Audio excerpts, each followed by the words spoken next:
ನಾನು ಬೆಳಗ್ಗೆ ವಾಕ್ ಹೋಗಬೇಕಾದ್ರೆ ಈ ಮುದ್ದಾದ ನಾಯಿನ ನೋಡಿದೆ. ಅದು ಚೆನ್ನಾಗಿತ್ತು ನೋಡಲಿಕ್ಕೆ. ಸರಿ, ಅದ್ರ ಜೊತೆ ಹೋಗಿ ಮಾತಾಡೋಣ ಅಂತ ಹೋದಾಗ ಅದು ನನ್ನ ಹತ್ರ ಬಂದು ಹಾಗೆ ಅವ್ರ ಮನೆ ಹತ್ರ ಹೊರಟೋಯ್ತು.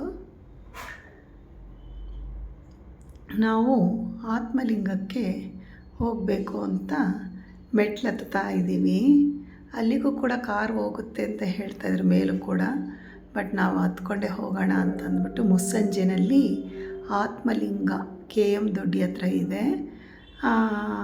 ಅದನ್ನು ನಾನು ಒಂದು ಸುಮಾರು ವರ್ಷಗಳ ಹಿಂದೆ ನೋಡಿದ್ದೆ. ಅಂದರೆ 2007-9 ಹೋಗಿದ್ದೆ ಅಂತ ಅಂದ್ಕೊಳ್ತೀನಿ. ಆವಾಗ ಓಪನ್ ಆಗಿದ್ದ ಭಾಳ ಹತ್ರದಲ್ಲೇ ಅಂತ ಅನಿಸುತ್ತೆ.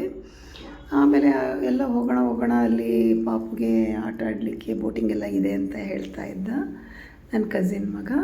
ಸರಿ, ಮಗುನ ಕರ್ಕೊಂಡು ಹೋಗೋಣ ಅಂದರೆ ನಾವು ಹೋಗೋ ಅಷ್ಟರಲ್ಲಿ ಲೇಟಾಗೋಯಿತು. ಮಗು ಮಲಗಿಬಿಟ್ಟಿತ್ತು, ಹಾಗಾಗಿ ಹೋಗಿದ್ದು ಲೇಟಾಯಿತು. ಹಾಗಾಗಿ ಬೋಟಿಂಗ್ ಕರ್ಕೊಂಡು ಹೋಗೋಕ್ಕಾಗಲಿಲ್ಲ. ಹಾಗಾಗಿ ನಾವು ಮೆಟ್ಲು ಹತ್ಕೊಂಡು ಹೋದರೆ ಅಲ್ಲಿ ಬಸವನ್ನ ನೋಡಿ ಭಾಳ ಖುಷಿ ಆಯಿತು. ಮುದ್ದಾದ ಬಸವ. ಮೆಟ್ಲು ಹತ್ತಬೇಕಾದ್ರೇ ಇದೆ ಬಲಗಡೆ, ಎದುರುಗಡೆ ಆಂಜನೇಯ ಸ್ವಾಮಿ ದೇವಸ್ಥಾನ ಇದೆ. ಅದನ್ನು ನೋಡಿಕೊಂಡು ಪ್ರದಕ್ಷಿಣೆ ಹಾಕ್ಕೊಂಡು ನಾನು ಭಾಳ ಖುಷಿಯಾಗಿ ಮೇಲಕ್ಕೆ ಹೋದ್ವಿ. ಹೋಗ್ತಾ ಇದ್ದಂಗೆ ನನಗನ್ನಿಸ್ತು ನಾನು ನೋಡಿದ್ದೀನಿ ಅಂತ. ಅದಕ್ಕೆ ಮುಂಚೆ ನನಗೆ ಅನುಮಾನ ಇತ್ತು, ನಾವು ನೋಡಿದ್ವಾ ಇಲ್ವಾ ಅನ್ನೋದು. ಆಮೇಲೆ ಕನ್ಫರ್ಮ್ ಆಯಿತು, ಹೌದು ನಾವಿಲ್ಲಿ ಬಂದಿದ್ವಿ ಅಂತ. ಆವಾಗ ನಾನು, ನನ್ನ ಹಸ್ಬೆಂಡು, ನನ್ನ ಮಗಳು, ನಮ್ಮ ಚಿಕ್ಕತ್ತೆ, ಆಮೇಲೆ ಅವ್ರ ಮಗಳು ಎಲ್ಲ ಇಲ್ಲಿಗೆ ಬಂದಿದ್ವಿ. ಭಾಳ ಚೆನ್ನಾಗಿದೆ. ಬಂದು ದರ್ಶನ ಮಾಡಿಕೊಂಡು ಹೋಗ್ಲಿಕ್ಕಂತೂ ಭಾಳ ಚೆನ್ನಾಗಿದೆ. ಹೇಳಬೇಕು ಅಂತಂದರೆ ಒಂದು ಹಾಫ್ ಡೇ ಕಾಲ ಕಳಿಬೋದು, ಅಷ್ಟು ಚೆನ್ನಾಗಿ ಮಾಡಿದ್ದಾರೆ ಈ ಶಿವನ ದೇವಾಲಯ. ಇಲ್ಲಿ ಈ ಶಿವನ ದರ್ಶನ ಮಾಡಿಕೊಂಡು ನಾವು ಪ್ರದಕ್ಷಿಣೆ ಹಾಕ್ಕೊಂಡು ಸುತ್ತಮುತ್ತ ಓಡಾಡಿ ನಾವು ವಾಪಸ್ ಮಂಡ್ಯಕ್ಕೆ ಬರೋ ಅಷ್ಟರಲ್ಲಿ 8 o'clock ಆಗಿತ್ತು. ನಾನು ಆವತ್ತೇ ರಥೋತ್ಸವಕ್ಕೆ ಹೋಗಿ ಚಾಮುಂಡಿ ಹಿಲ್ಸ್ ನೋಡಿಕೊಂಡು ನಂಜನಗೂಡ್ಗೆ ಹೋಗೋಣ ಅನ್ನೋದು ಇತ್ತು. ಆದರೆ ನಾವು ಆತ್ಮಲಿಂಗಕ್ಕೆ ಹೋಗಿ ಬಂದ ಕಾರಣ ಆವತ್ತಿನ ನಾನು ರಥೋತ್ಸವಕ್ಕೆ ನಂಜನಗೂಡಿಗೆ ಹೋಗೋಕ್ಕಾಗಲಿಲ್ಲ. ಹಾಗಾಗಿ ನಾನು ಮಾರನೇ ದಿನ ಬೆಳಗ್ಗೆನೇ ರಥೋತ್ಸವಕ್ಕೆ ಹೋಗಲಿಕ್ಕೆ ಈ ಆತ್ಮಲಿಂಗಕ್ಕೆ ಬಂದಿದ್ದರಿಂದನೇ ನಾನು ಹತ್ರದಿಂದ ನನ್ನ ರಥೋತ್ಸವನ ನೋಡಲಿಕ್ಕೆ ಅನುಕೂಲ ಆಯಿತು ಅಂತ ಈ ಶ್ರೀಕಂಠೇಶ್ವರ ಸ್ವಾಮಿನಲ್ಲಿ ನಾನು ಬೇಡ್ಕೊಂಡಿದ್ದಕ್ಕೂ, ನನಗೆ ರಥೋತ್ಸವ ನನ್ನ ಮುಂದೆನೇ ನಾನು ನೋಡಿದ್ದಕ್ಕೂ ನನಗೆ ಭಾಳ ಖುಷಿಯಾಯಿತು.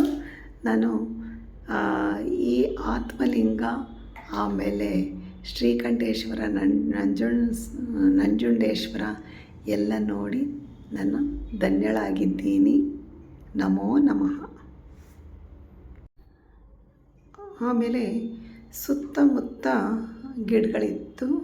ಅದನ್ನೆಲ್ಲ ನೋಡಿಕೊಂಡು ಅಲ್ಲಿ ಬಿಟ್ಟಿರ್ತಕ್ಕಂತಹ ನಂದಬಟ್ಟಲ ಹೂವು ನೋಡಿ ನಂಗೆ ಭಾಳ ಖುಷಿಯಾಯಿತು. ಇದರಲ್ಲಿ ಹಾರ ಮಾಡಿ ನಮ್ಮ ನಂಜುಂಡೇಶ್ವರನಿಗೆ ಹಾಕಿದರೆ ಎಷ್ಟು ಚೆನ್ನಾಗಿರ್ತಾಯಿತ್ತು ಅಂತ ಅಂದ್ಕೊಳ್ತಾ ಇದ್ದೆ. ಆದರೆ ನನಗೆ ಟೈಮ್ ಇರಲಿಲ್ಲ ಮಾಡಲಿಕ್ಕೆ.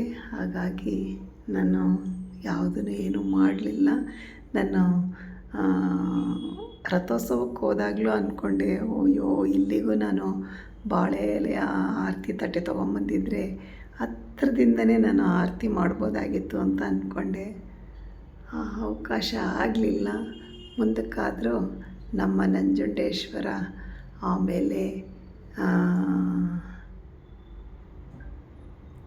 ಪರಶುರಾಮ, ನಂಜನಗೂಡಿನಲ್ಲಿ ಇರ್ತಕ್ಕಂತಹ ಪರಶುರಾಮ, ಅಲ್ಲಿಗೆ ಅವಕಾಶ ಸಿಕ್ಕಿದ್ರೆ ನಾನು ಆದಾಗ ನಾನು ಆರತಿ ತಟ್ಟೆ ತೊಗೊಂಡೋಗಿ ಅಲ್ಲಿ ಆರತಿ ಮಾಡಿ ಬರ್ತೀನಿ. ನಂಗೆ ಒಳ್ಳೆ ಎಕ್ಸ್ಪೀರಿಯೆನ್ಸ್ ಆಗಿದ್ದು ಕಾಲಹಸ್ತಿನಲ್ಲಿ. ಅಲ್ಲಿ ನಾವು ತಟ್ಟೆಗಳನ್ನ ಒಳಗಡೆ ನಾವು ಬಿಡೋದೇ ಇಲ್ಲ, ನೀವು ಪರ್ಮಿಷನ್ ತೊಗೋಬೇಕು ಅಂದರು. ನಾವು ಪರ್ಮಿಷನ್ ತೊಗೊಳಕ್ಕೆ ಅಂತ ಹೋಗಿ ಕೇಳಿದಾಗ ಬಟ್ ತಗೊಂಡ್ರೂ ತುಂಬ ಕಷ್ಟ ಆಗ್ತಾಯಿತ್ತು. ಅಲ್ಲಿ ನಾವು ಎಲ್ಲಿ ನಾವು ಪರ್ಮಿಷನ್ ತೊಗೊಂಡಿರ್ತೀವೋ ಸೈನ್ ಹಾಕಿ ನಾವು ಅಲ್ಲಿಗೆ ಹೋಗಿ ಮತ್ತೆ ಸೈನ್ ಹಾಕಿ ನಾವು ಬರಬೇಕಂತೆ. ಹಾಗಾಗಿ ಕಷ್ಟ ಅಂಥೇಳಿ ಮಾಡಲಿಲ್ಲ.